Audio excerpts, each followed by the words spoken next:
Hi, welcome to this video. My name is Boski Savla. I'm a product marketing manager within VMware. Today we're going to talk about VMware Kubernetes Engine and smart clusters.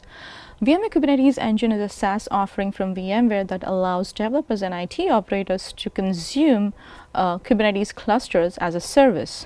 Now, specifically, VMware Kubernetes Engine offers smart clusters. So what are these smart clusters? Let's talk about them. Now, VMware Kubernetes Engine, or VKE, runs on a public cloud. It's multi-cloud enabled. So when a developer comes in and wants to deploy applications taking care of a Kubernetes cluster, the first thing that they do is they, go to the VKE API or UI and ask for a cluster. And that's a smart cluster that we are talking about. Now, what do we really mean by that? As developers start coming in and they go to the VKE API or a UI, they are going to request for a cluster that's in a specific public cloud. Let's say this is AWS, for example, and they're going to say, okay, I want my cluster to be in a specific region, and that's about it, and the name of the cluster.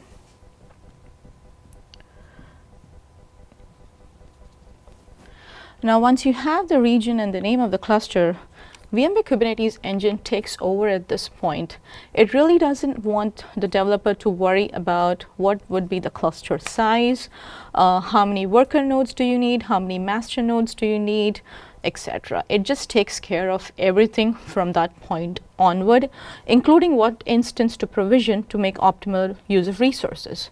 So at that point, but depending on the region, VMware Kubernetes Engine will talk to that public cloud IaaS endpoint and select the specific region the developer had requested and start building the cluster. The way it does is every Kubernetes production cluster is deployed across multiple availability zones within that region. So let's say we have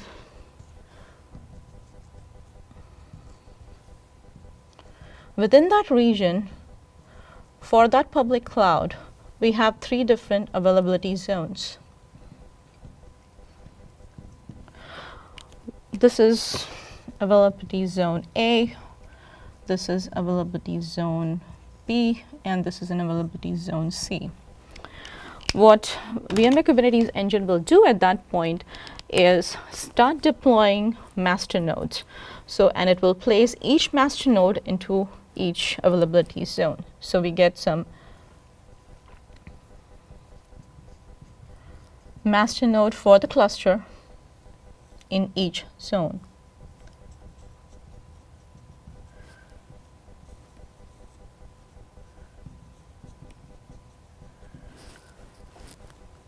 Now that's as simple as that. VMware Kubernetes Engine will then give back the developer the API endpoint to talk to this cluster.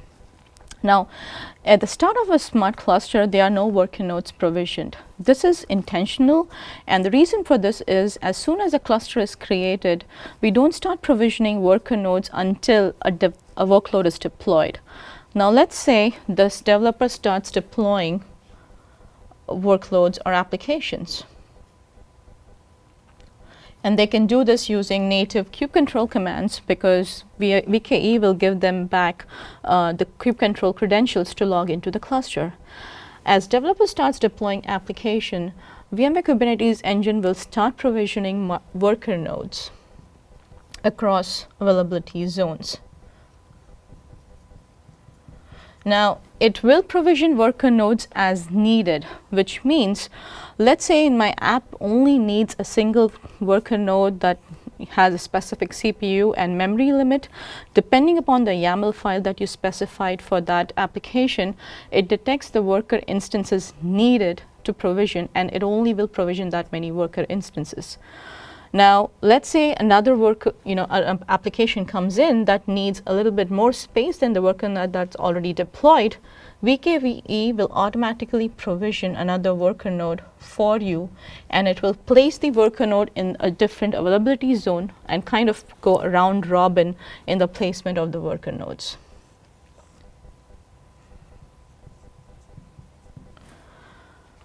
So that way, application developers need not worry about the size of the cluster, what operating system do I need, how many worker nodes do I need, how many master nodes do I need, do I have high availability involved within VMware Kubernetes engine or the cluster that I'm deploying. All of that is taken care of.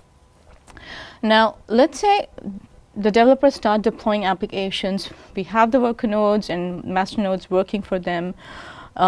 Then, as more and more applications get deployed, we keep increasing the worker node. But what happens when, a specific task is done and then the apps don't need as much space? So what VKE does, it constantly monitors the pods that are deployed within the K8 scheduler. It will keep monitoring the K8 scheduler for the instances that are deployed, the pods that are deployed within each worker node. Every 10 minutes or so, it will keep checking whether the load across all these worker nodes are equally distributed. If not, what VMware Kubernetes engine will do is it will reprovision the pods to another worker node and will deinstall a specific worker node. That way, the cluster is automatically scaling out and scaling in depending upon the workload that the cluster has. And all of this is transparent to the developer. The developer is not really thinking about any of this. This is all automatically done for the developer by VKE.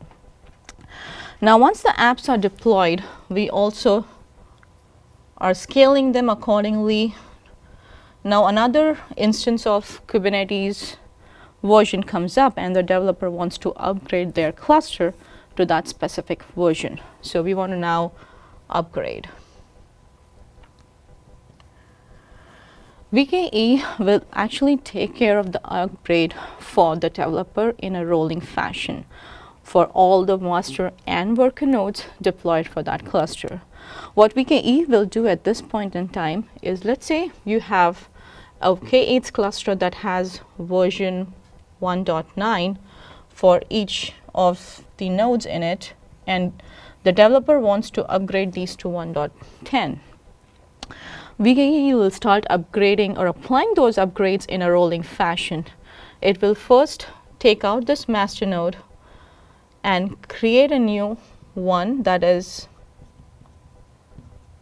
1.10 version, join that worker master node to the cluster, make sure that all the clusters are in a good state, and then move on to the second master. Similarly, it will, once this master is active, it will delete this one and upgrade this one to a newer version. At all points while doing this upgrade process, it will make sure all the etcd nodes are backed up before doing any upgrade.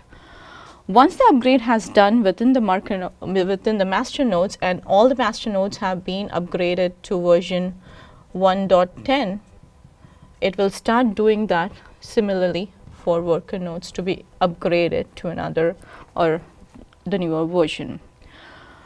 Now, at any point in time, let's say the upgrade fails for some reason, VKE will actually roll back all the instances to the original version of the Kubernetes cluster and restore the backup in case something was lost.